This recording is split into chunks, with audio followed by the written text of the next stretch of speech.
asaasihii Nobel Peace Prize Alfred Nobel wuxuu ku dhashay Stockholm, Swedish 21 Oktoobar 1833. wuxuu ahaa nin Swedish ah iyo sidoo kale saynisyahan, injineer, hal abuure, nin hubka sameeyay iyo isagoo alifay maadada laga sameeyay qaraxyada. wuxuu ahaa milkiilaha shirkadda Bofors oo ahayd shirkad weyn oo hubka sameeysa, taas oo horay uga soo bedelay warshada sameeysa birta.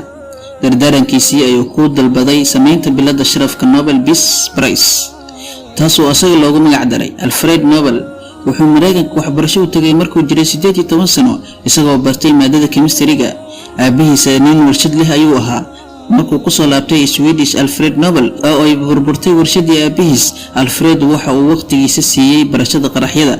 qarax weyn oo ka dhacay warshadiisa 3 bishii September 1864 ee ku taalay magaalada Stockholm ayaa waxa ku dhintay 3 qofood oo ku jira walaalkiisa. Alfred Nobel ayaa sidoo kale ku hadli jiray 6 luqadood oo kala ah Swedish, German, Faransiis, Ruush iyo Talyaani.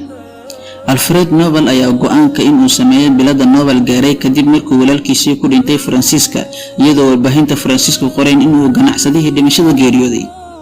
asaaskii biladda sharafka Nobel Peace waxa uu ahaa sanadkii 1895 iyadoo Alfred Nobel ugu tagay dhammaan dhaqaalihiisii oo gaaraya ilaa 250 milyan oo dollar.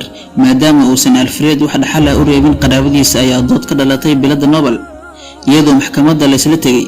biladii ugu horeysay ayaa la bixiyay sanadkii 1900 ilaa 1901. biladan ayaa waxay sharaftaa rag iyo dumar aad horumar ugu sameeyay dhanka fiisigiska, chemistry-ga, luqadaha, nabadda iyo hadda oo lagu daray dhaqaalaha.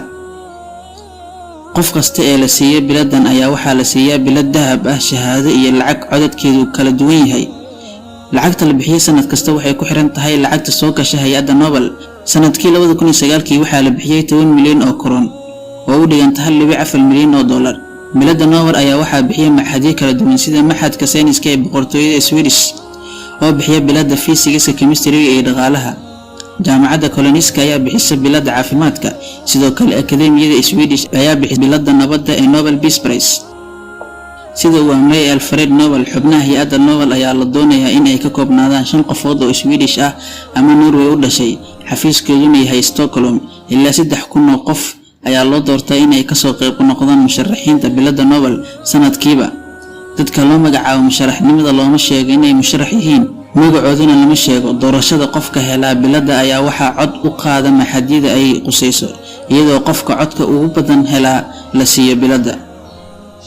waalmarintani waa mid aad loo qadariyay, helitaankeeduna ka turjumaya heerka aqooneed ee aad ku sareeya iyo qiimaha waxtarka uu soo kordhiyay qofka la siiya. waa abaalmarinta ugu darajada sareysa ee aqoonyahan helo. kuwa badan ayaa waqti dadaal ku bixiya sida ay ku heli lahaayeen abaalmarinta Nobel.